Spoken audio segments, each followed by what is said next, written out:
Assalamualaikum warahmatullahi wabarakatuh. Selamat berjumpa kembali di channel Bapak Wahyudi.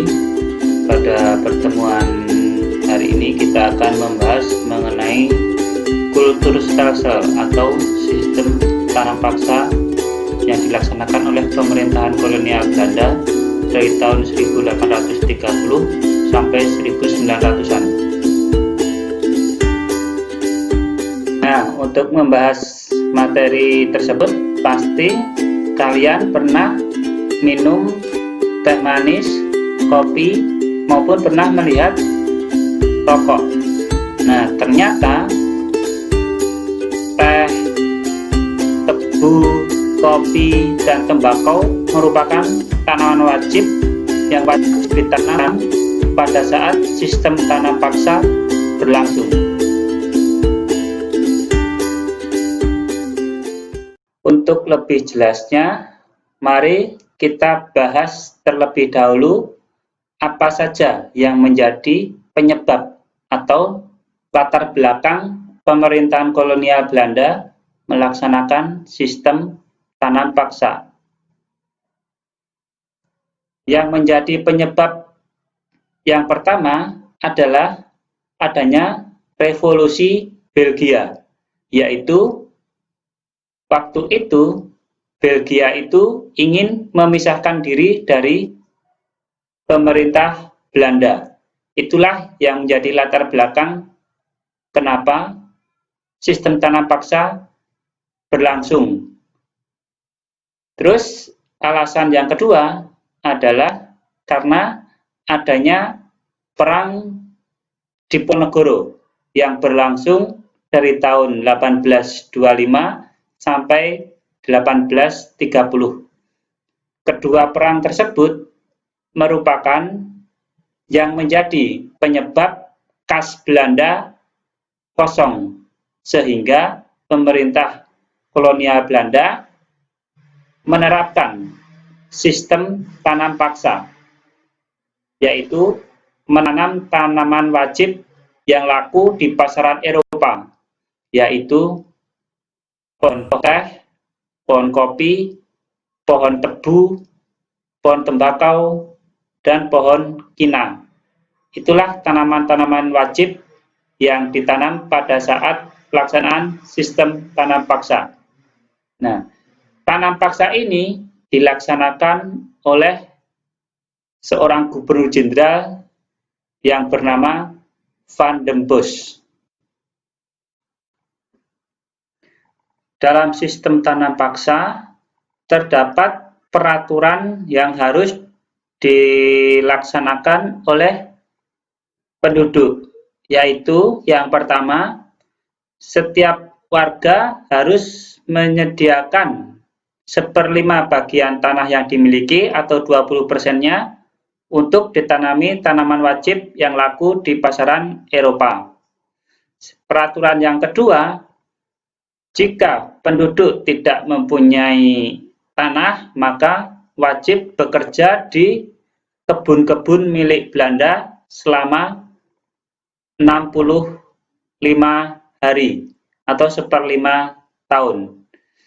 Peraturan yang ketiga, jika terjadi gagal panen karena bencana atau hama, maka pemerintah kolonial Belanda akan mengganti biaya tanamnya.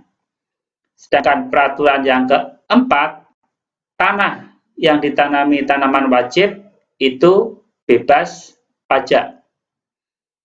Kemudian peraturan yang selanjutnya itu jika hasil tanam melebihi dari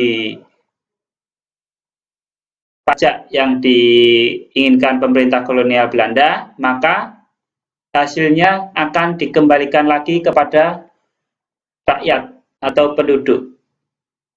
Itulah aturan-aturan yang berlaku dalam sistem tanam paksa. Namun, dalam prakteknya ternyata banyak terjadi penyimpangan-penyimpangan yang dilakukan oleh pemerintah kolonial Belanda. Misalnya, tanah yang seharusnya ditanami itu hanya 1/5 atau 20%-nya, ternyata melebihi. Ada yang sampai 50%, 70%, bahkan sampai ada yang 90%. Sedangkan penyimpangan yang selanjutnya, tanah yang ditanami tanaman wajib ternyata masih dikenai pajak. Nah, itu terjadi penyimpangan. Terus penyimpangan selanjutnya, itu tanaman yang gagal panen itu ternyata ditanggung oleh petani sendiri. Terus penyimpangan selanjutnya, yang tidak punya lahan ternyata bekerjanya itu melebihi dari 65 hari. Bahkan ada yang sampai 3 bulan, 4 bulan, itu bekerja di kebun-kebun milik pemerintah kolonial Belanda. Hal-hal inilah yang menyebabkan pada waktu itu penderitaan rakyat semakin hebat karena adanya sistem tanah paksa yang menyebabkan lahan-lahan pertanian di desa-desa menjadi terbengkalai karena banyak penduduk yang bekerja di kebun-kebun milik Belanda yang mengakibatkan adanya kelaparan.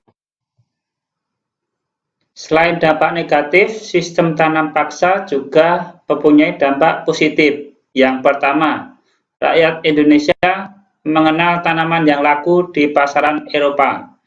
Sedangkan yang kedua, rakyat Indonesia mengenal jenis-jenis tanaman baru.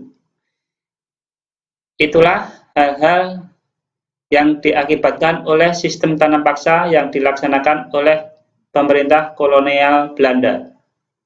Ternyata dari secangkir teh atau kopi yang kita nikmati selama ini, dahulu banyak rakyat Indonesia yang menjadi korban karena sistem tanam paksa.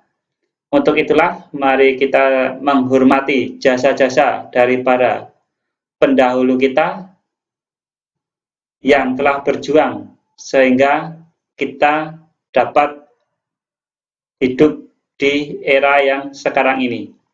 Sekian saja materi pada pertemuan hari ini, semoga bermanfaat. Wassalamualaikum warahmatullahi wabarakatuh.